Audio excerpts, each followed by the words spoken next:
Saberspark's response on the 12th was a strange one. One of the very few times that he's been live on camera on his channel. A camera that he does not seem to know how to use properly. Is this like a fisheye lens? A wide angle for a close-up shot? The framing is very bad. At the very least, it's not a ukulele video. I can assume that he showed it to a lawyer before putting it up. We have lost nearly tens of thousands of subscribers. Saberspark was losing subscribers before KP's video came out. Not as many, but there was still subscriber loss. It might be a little bit harder than that for him to prove damages in court. This is big news. Good evening everyone! TheMysteriousMrEnter has now uploaded a video on the entire Saberspark drama, with it ranging in 2 hours long. And it finally answered my question of, is he the right guy for this? And the answer I have is that, yeah, I think he was. If you read any of his updates, then you would know that he was planning on making more of a retrospect on this, because with drama this messy, it was difficult for him to find any new evidence that we haven't seen before. And bear in mind, I watched it and he just contacted the accuser, Emily Jones, or even then, the most he could gather was that she was there at a convention back in 2012.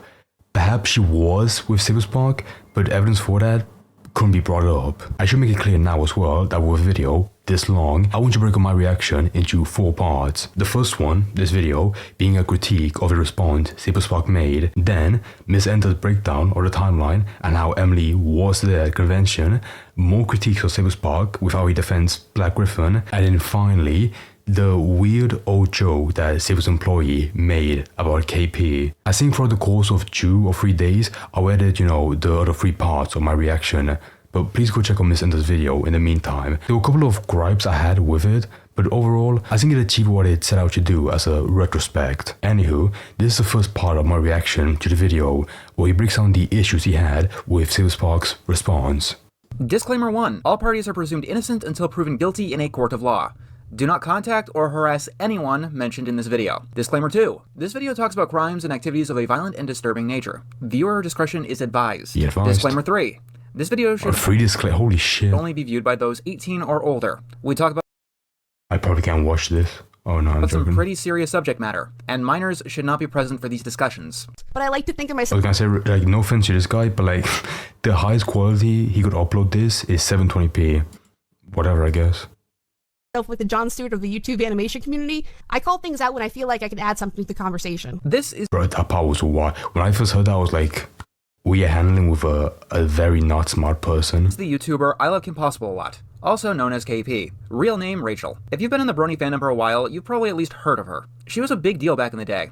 However, as the fandom faded from relevance, her channel largely fell into obscurity. She tried jumping into general animation reviews like most people who survived that crash, but she never quite could stick the landing. It was a rare day that her videos climbed past 10k views. If you're not a die-hard fan, the only time that you probably heard of her this decade was last year. Courtney Pete appeared on the internet. She is the sister of the controversial and I heard about that actually. Yeah. Debatably I heard about a tiny bit. Human Lily Orchard. Courtney gave her. Bro, it's so funny. People that came from this video, stuck around to be like an actual sub offer until they saw this bizarre new video about DA Games and Saberspark, which just blew her credibility. Personal account of everything that her sister allegedly did to her. Again, bro, she could have made so much money, or she could have had so much respect if she stuck to DA Games, but she had to poison the well with Saberspark.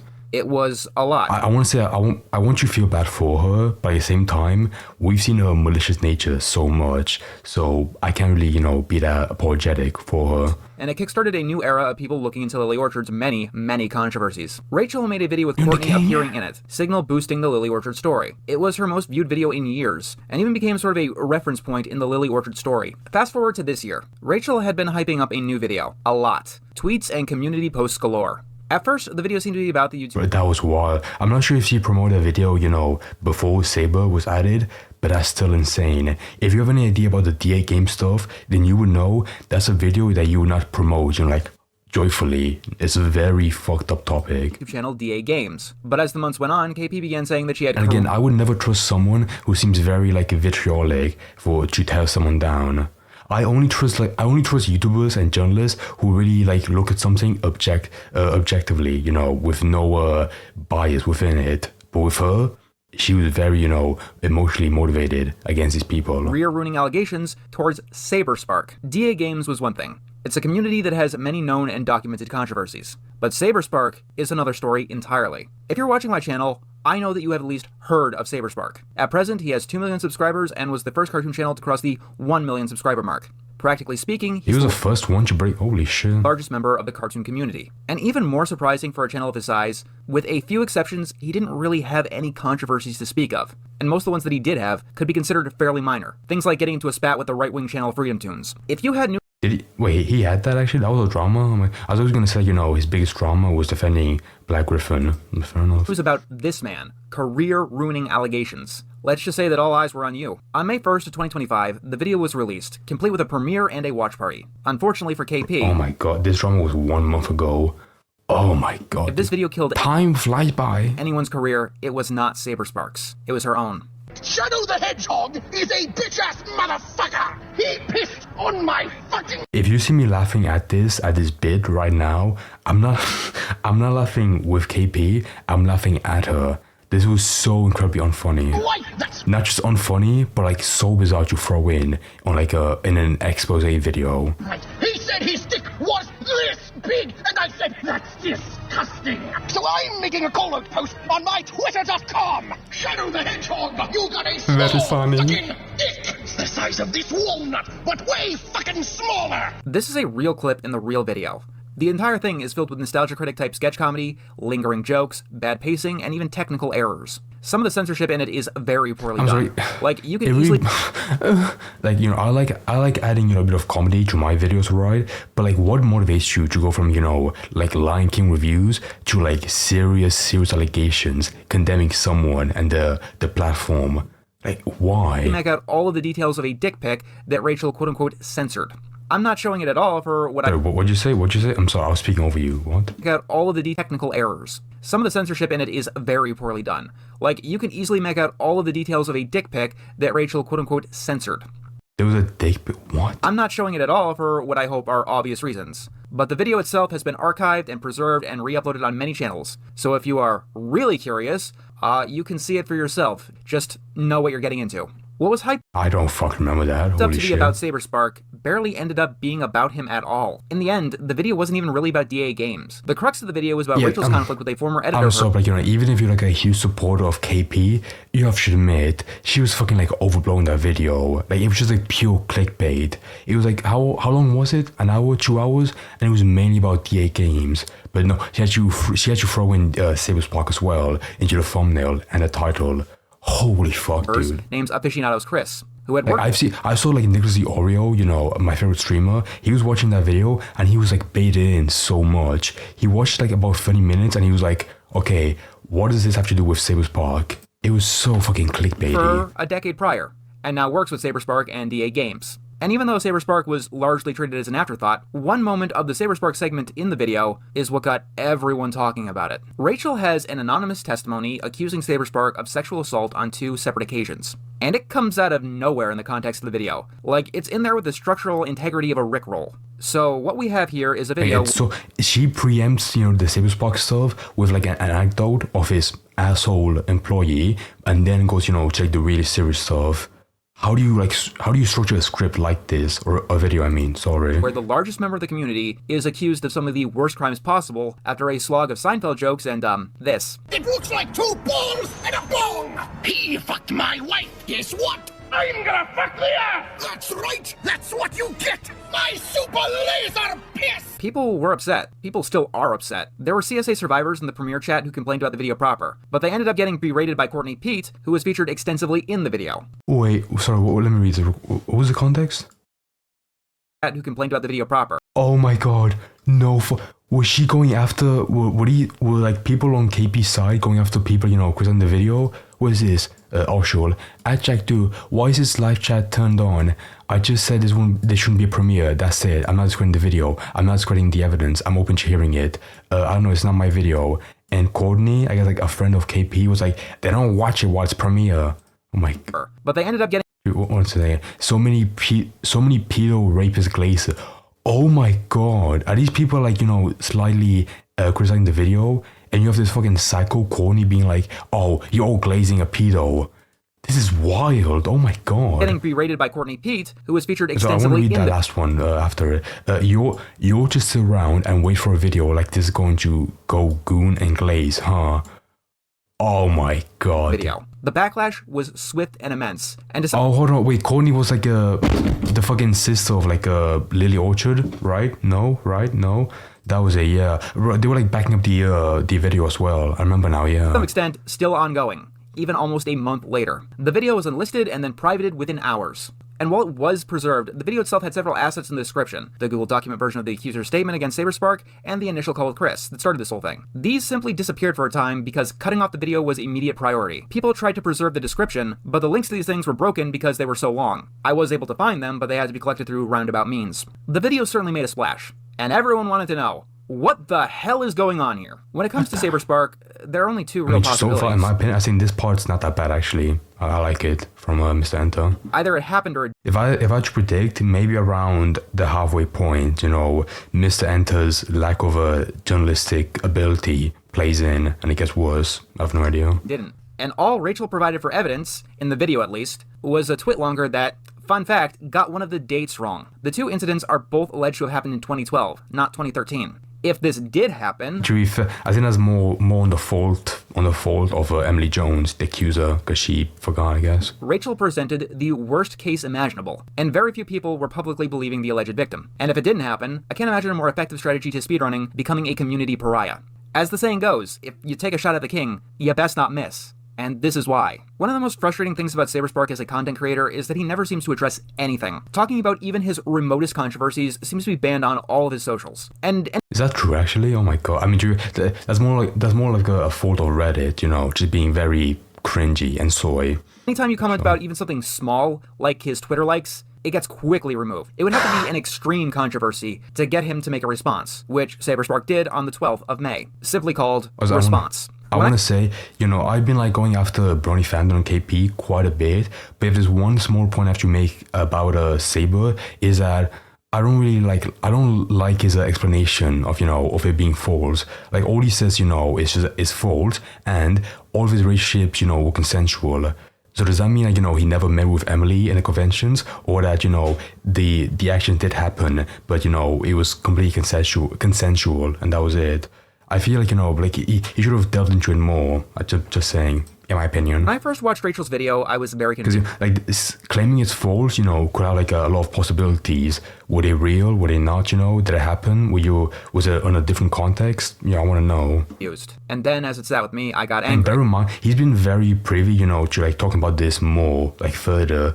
There was an interview with Beckett, Cope and Steve, that's, you know, off record that we might never see. Like. And then I decided to get involved. I am mostly detached from the situation. DA Games and their community hurt one of my friends, and they were very upset with the video in general. Rachel has also not been the best to a couple of my other friends. Lazy Bedhead was also in the video, and while she did have more context than some of the others who were put in the video, few people had the full context to what was being released. But as far as being involved in the original situation, I'm not. I don't know KP. I don't know Saberspark. Well, I know of them. I don't know them personally. And I don't have a horse in this race either way. But someone has to do due diligence. And considering some of the background events that have happened during the month of May, I'm kind of worried about how this is progressing. Either way, I want to get to the truth of the matter here as best I can. As usual, I have the help of a team. I will be upfront this time, though. We're not going to have... I feel like, you know, like, I don't want to discredit Mr. Enter, but like, if you really want to like get the truth out there, I would just make a video, you know, bringing new stuff. Because like, in my opinion, I think Copen's video, you know, was a very good summary of it. I'm guessing, you know, like, maybe like he has his own interpretation of the story, potentially. I don't know. All of the answers. I'm not going to hand down a definitive verdict. The crux of the situation happened in 2012. There are always going to be unknowns with a time gap of more than a decade. This is not a Phoenix Wright game where there's a smoking gun that definitively points to a target. This is real life where things are alleged to have happened in a hotel room with no cameras and no witnesses. And in the real world, when people are traumatized... And a male bathroom. Sometimes the last thing people think of is proving that it happened at all. Here is what I will promise you. I will give you everything that you need to know to form a more informed opinion on Saberspark, ILoveKimPossibleALot, and the allegation in question. Okay, my opinion of Saberspark, not that much. I don't really care about him. My opinion on KP, absolutely insane. And my opinion on Brony, also equally insane. Okay, let's see if, you know, by the end of this, I'll have a different opinion. Actually, KP's awesome. She's great. To remove it from the context of this clusterfuck. Speaking of that, one of the more immediate mistakes that KP made was trying to cover both DA Games and Saberspark in the same video. The only through line between the two was their mutual editor Chris. But the situations and scenarios are very different. I am personally focused on Saberspark in this video. DA Games controversies are much better documented, there is a Google Doc about them, and a lot more people are outwardly speaking out on that issue, but they will not be my focus for this video. And please pardon the more minimal editing in this investigation video. I'm not doing the whole Danganronpa thing again. That was hell in the editing bag. Chapter 1, the beginning of the end. I believe that the best way to tackle this case in particular is to start with the fallout and work our way back to the video proper. After all, the video in question isn't where the story ended. Honestly, it's somewhere in the middle. By doing this, we may have a definitive answer to how did this even happen? Saberspark's response on the 12th was a strange one, mainly due to the fact that it exists at all. The man does not like speaking on controversies, small, big, any of them. He makes— Wait, no, hold on. Wait, so, I mean, I guess he's right, you know, like, he rarely responses, but at the same time, you know, this drama was by far the biggest. Like, his subreddit being cringe, yeah, whatever, who cares?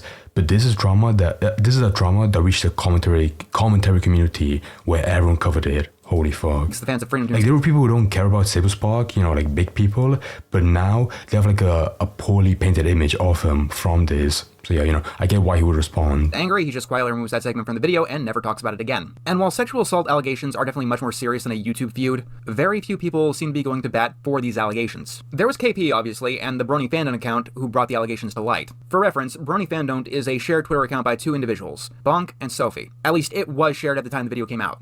Sophie has since changed the password for a reason that we will get to. That account exists largely to signal boost the allegations and controversies towards someone called Black Griffin. Because that story is tangentially related to Saberspark, the accuser was sent to Brony Fandom by a friend named Amy. Neither of the Brony Fandom users were able to help immediately, but they heard that KP was making a video involving Saberspark, so the accuser was sent in that direction. Even after the video and after the— was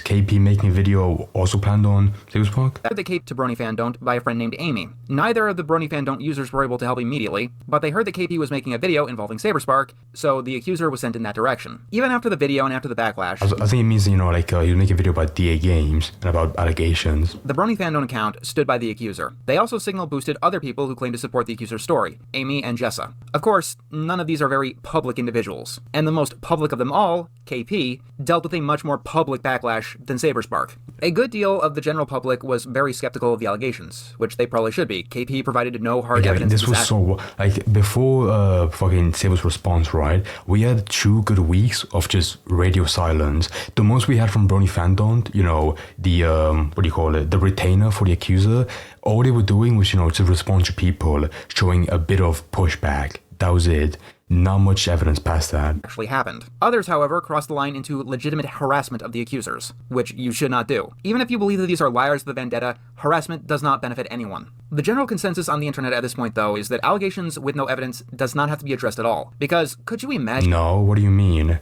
No, again, that is true, but like, bear in mind, we're handling with people who are very vindictive in this community. Like, nothing against, you know, these people, but some of them will see over this shit and, you know, take it very seriously. Like, again, Saber showed, like, on his response video that he lost, like, you know, 20k subs from all of this. Like, yeah, he should respond. And again, bear in mind, right, this is a very simple drama.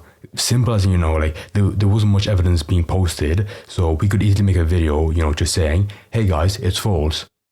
And that was it, nothing else. It was a very easy response video. Imagine if we were stepping— Like, if there was proof, you know, of like really bad shit, like, for example, right, like the super mega drama, you would need time, you know, to get up all the evidence and make like a good argument for why, you know, you mistaken and why you want to be forgiven, you know. But this, very simple drama. Up with everything that every rando says about us. As you might imagine, crazy people saying things about people is a very real thing that happens. A lot. More than you might initially expect.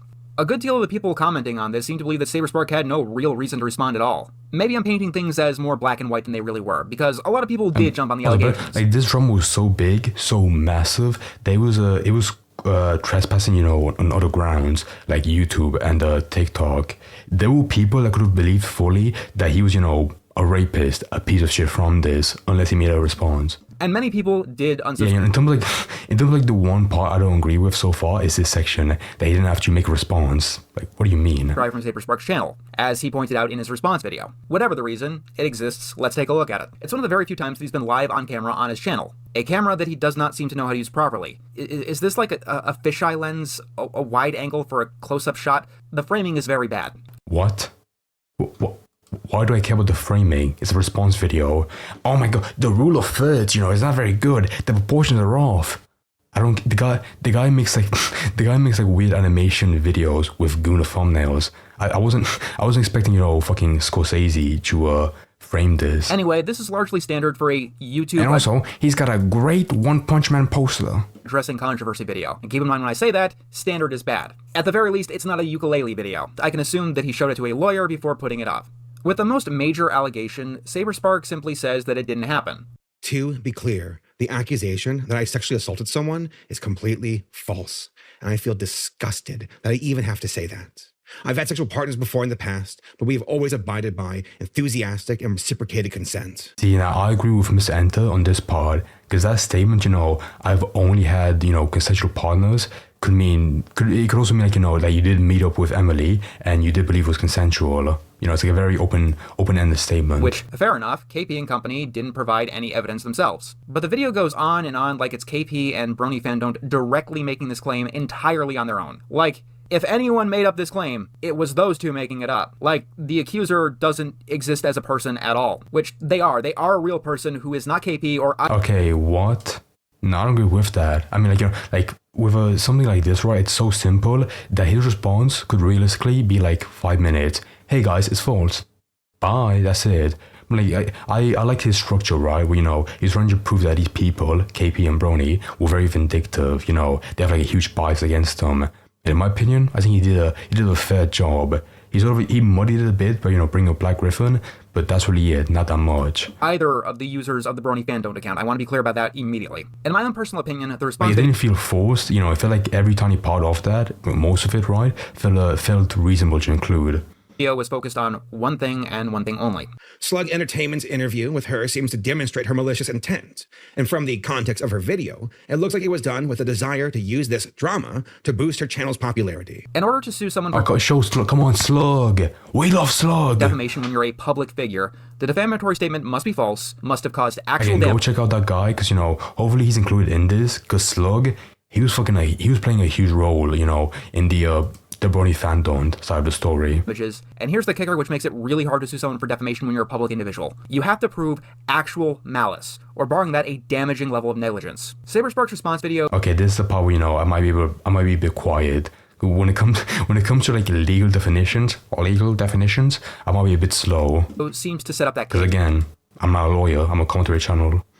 Sometimes going as far as just straddling the line like it's an outright checklist. Of course, the video does other minor things as well. They seem to see themselves as judge, jury, and executioner, and launch Bro, he cooked at this part. He cooked. harassment campaigns against multiple online creators, such as Billy Bustup, Prince Whateverer, and Black Griffin.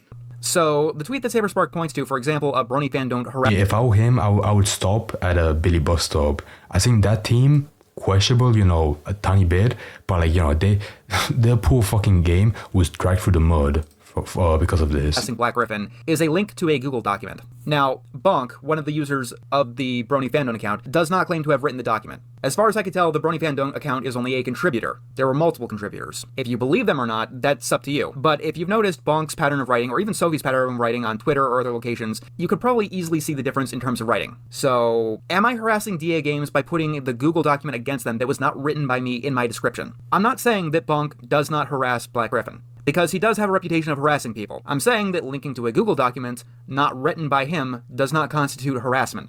BronyFandom has on multiple multiple good point, yeah. I think he could probably show multiple tweets, which you easily could. Asians use false. I feel like a good 70 or 80% is just like random bullshit about Black Griffin. Viable information to attack people with. Okay, this might be a nitpick, but I think that it's important to bring up because both KP and Saberspark have misused this word, and it is possible to misuse this word to try and pull a fast one. False is not a synonym of falsifiable. False means that something is not true. Falsifiable means that it can be proven false. Technically speaking, that doesn't mean that it will be. Every statement of fact, by definition, is falsifiable. The sky is blue is a falsifiable statement. If the sky is not blue, the statement has been falsified. False and falsifiable. Okay, on one side, he might be very nitpicky, or on the other, he's backing up, the fact that there's a possibility that it's more to this.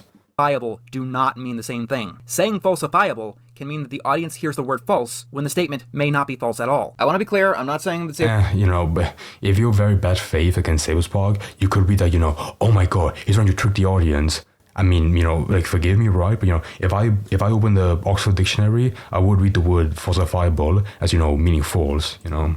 Saberspark or even KP was intentionally doing this, it may have been a legitimate mistake. According to KP's post, Bernie Fandom was in her Discord server, and according to this person, they were allegedly friends. According to Damien Wolf, Damien in the Dark, the Smoking Gun. Twitter rando says they're besties. This is our standard of evidence, okay. I have been on Twitter since 2012, but in early 2020, I noticed that the culture of the website had begun to change. It was more combative and antagonistic. The Justine Sacco controversy happened in 2013. And the website started to reward that kind of engagement. Yeah, in like 2015. You were late to the party, is what I'm saying. By the way, Blue Sky will join that party before too long. That kind of behavior is baked into the format of short-form blogging. It's inevitable. These aren't individuals who care about the well-being of victims, but only engagement and exploitative Wait, a quick second. I want to see, like, you know, the switch of this. So chapter 1, the beginning of the end. Chapter 2, old friends, new enemies. And from what I can see, it's like, I have no idea. Chapter the first incident, chapter 4, the second incident, and it's called Creeper Fever. Whatever the fuck that means. Proving KP rep and final thoughts. Okay, so it seems like, you know, I mean, this video it does seem like, you know, it's against KP heavily, but he's preempting the video with a breakdown of Saber's response. Okay. So, funny story. This is not the first draft of this video. I wrote a first draft where I was a whole lot harsher and quite mean, to KP especially. It is very easy to assume that she made her video based on a vendetta against Saberspark. I will even state that it's probably the easiest conclusion that you can come to. And the things that she has done after the release of the video, which we will talk about, don't give her the best look. But we don't really know her full intentions. We can make speculations, but we probably shouldn't do that. As for Brony Fandom, Bonk specifically, after the video got immense backlash, he did throw KP under the bus. However, at no point did he ever state that the accuser was lying. He didn't even shield his language with allegedly, and he got into fights with people who didn't outright believe the accuser. On top of that, Bonk is clearly mentally unwell. I don't really think we can know his full intentions. In regards... No, what? No, I'm sorry. Yeah, but we never look like, you know, their tweet history and see, you know, how vindictive they are against Saber and Black Griffin. To my channel, we have lost nearly tens of... Like, that would be a good point if there were new player shooters, which they're definitely not. Thousands of subscribers since the release of their video. I'm guessing, like, Mr. Enter wants, you know, like, make it very clear that he's not defending Saber by going after KP. But, like, even, like, this is a very bizarre structure. According to Social Blade, Saberspark started losing subscribers on... Oh, calm the fuck... What? What is this? Oh, wait, is he gonna argue against numbers? April 28th, days before the actual video came out. Look at the very screenshot that he shows. You see those bumps before the first? Those are all dips below 0. Saberspark was losing subscribers before KP's video came out. Okay, but, like, what about, like, this big fucking spike right here? I don't give a shit about, you know, these negatives, right? Not as many, but there was still subscriber loss. It might be a little bit harder than that for him to prove damages in court. I'm not a lawyer, I'm just saying. Especially since loss of subscribers isn't the same thing as... Oh, so I'm guessing you're, like, saying, you know, oh, he didn't really lose 26k. It's more so in total, maybe 16 or 15, and the rest was, you know, that... financial harm. Even then, 16k, you know, losing subs, that's a lot, actually. With how YouTube itself keeps de-emphasizing subscribers as an important metric. And let's not forget something very important. Saberspark himself put retirement on the horizon in the month of April. That is going to lead to subscriber loss by default. You would also have to detach that subscriber I'm not sure about that. loss from other factors, which may be a little bit harder. Okay, so in this breakdown of Saberspark's response, we're involving YouTube analytics. Okay, that's awesome. That's great. Than Saberspark expects.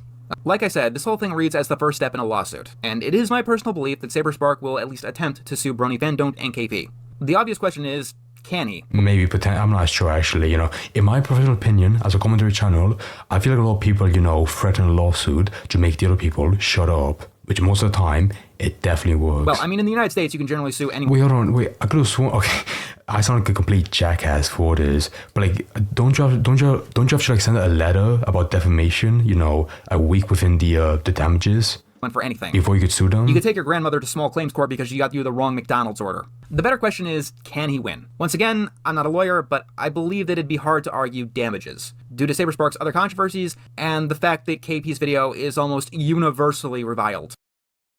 This is, like, very, like, hawking on a small point. Okay, so Saberspark said, you know, he might sue them. Could he win?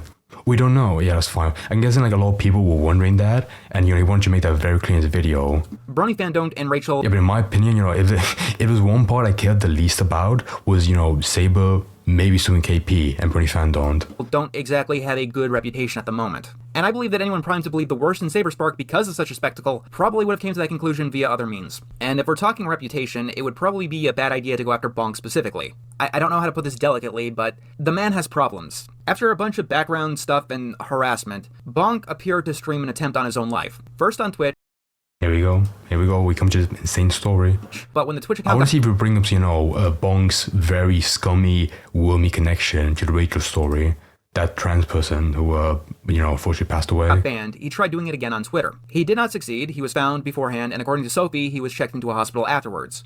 A lot of people suspect that this was a stunt, that it was, faked. In my own personal opinion, the distinction is irrelevant, because whether you're seriously doing it, or you're only pretending to do it, neither of which showcases a very healthy mindset. As for KP, I will say that if a lawsuit is on the table, she is making some of the worst possible decisions in the aftermath of the video. I can see the temptation to go on interviews and get your Slug, out yes. there, but I cannot possibly fathom any reason why Rachel would go on an interview with Slug Entertainment, also known as Angry Slug. For those who don't know who that is... I know why, because she's so full of herself. She stepped into this, fully believing that she could win this. That's the former editor of Mama Max. Yes, Predator Hunter Mama Max. The one who was canceled last year for turning real-world cases into a Hotline Miami ARG, among other things. He has about 7,000 subscribers. I've seen this stuff, about Slug. I have no comment on that. But, in my opinion, in this drama, I think he did it very well. To even do this, what's your angle? Going on an interview at all when defamation is on the table is a bad idea, as Carl Jobs learned the hard way with his case against Billy Mitchell. Also, outright threatening the accuser is not a good look either. Okay, I'll be honest. From my understanding... I've listened to this phone call like 5 times, and every single time, it just blows me away. You shared a Dropbox file with Lazy, and your fucking name was on it. The fucking name. I don't know if you're aware of that, but that's direct confirmation. So I'm at the point where my reputation is on the line because of you. And I feel like an idiot because of you. And you can help me clean up this mess and get in a call and tell your side of the story, or this is going to blow up in your face. Because people have already figured out it's you based on that mistake. So I'm not sure if this came out after the no, actually it did. It came after the response from Saberspark. But if it came out beforehand, and the bridge was collapsing, before the response, bro, this would have been damning shit to include in the response for Saber. And I'm fucking tired because the things that have been pointed out to me is that you have your own platform. People, you knew going in that people were going to figure it out. Maybe not this quickly, maybe not by your own mistake, but they did. And you can be an adult and help me clean up this mess, or you can be a coward. Please, can we make a quote of that? From one platformer to an accuser? That's crazy. So no, sorry. From one platformer to a person who they believe and testifying as being a victim. I'm not yelling at you. I'm not telling you what to do. But you have put people that are in the video in a very difficult and dangerous position. And I don't think you really understand that. And so I'm at the point where I talked to this guy Beckett, and he says that you have the chance right now to tell your side of the story in a call with me or with Lazy or with him or with someone, or people are going to villainize you. And that's where we're at. And none of the things that have been pointed out to me doesn't make any sense. The timeline is questionable. The only people that vouched for you were Brony and Amy and Sophie, and Amy won't even fucking talk to me. So I'm not telling you what to do, but I'm being real with you. It's fucked. You're fucked one way or the other. Okay, so she says, again, this is so funny on one side. She's being like, I won't tell you what you do, but then after that, she's like, you better fucking come out. So make a decision soon, or I will publicly confirm it was you. You have 24 hours. If I had to guess, and this is only a guess, if Saberspark tries to sue anyone, I'd imagine the strategy would be to get them to settle out of court. Because KP does have one major defense. KP's Oh shit, okay. major claim is that Saberspark didn't fire aficionados Chris, despite having every reason to, and as What? This fucking, like, drama about a joke is her biggest defense for her? far as I'm aware, Chris is still on Saberspark's team. There is the sexual assault allegation. That is the most damaging of all the statements. But that allegation did not originate from either KP or Bonk or Sophie. When the allegation does come from an actual person that actually exists. Let's talk about them. Chapter 2.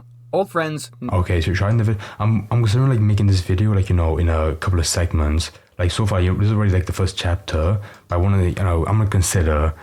I think I'll stop here, you know, and I'll film the rest of the reaction. I'll keep it going after this. I'll chop the video. I'll chop the first part right here. So far, you know, I'm not sure how I feel about this. The most important hook behind this is the, you know, breaking down Sable's response, which I think is fair, right? But like as a video to go after KP, I think this part would have worked better around the end, like the final part. I'm guessing, you know, he wants to prove again that KP is questionable. However, even Saber, you know, deserves some criticisms, which is fair, right? But if you're gonna make a video about KP, you know, have that, you know, the big meat, the big chunky meat in the beginning, and then all the final points, all the annotations at the end, just saying. But, you know, I'll stop the video. I'll stop this first part here. I'll film the rest of my reaction, you know, after this. I'll see you guys, you know, later. This might be interesting, I feel like.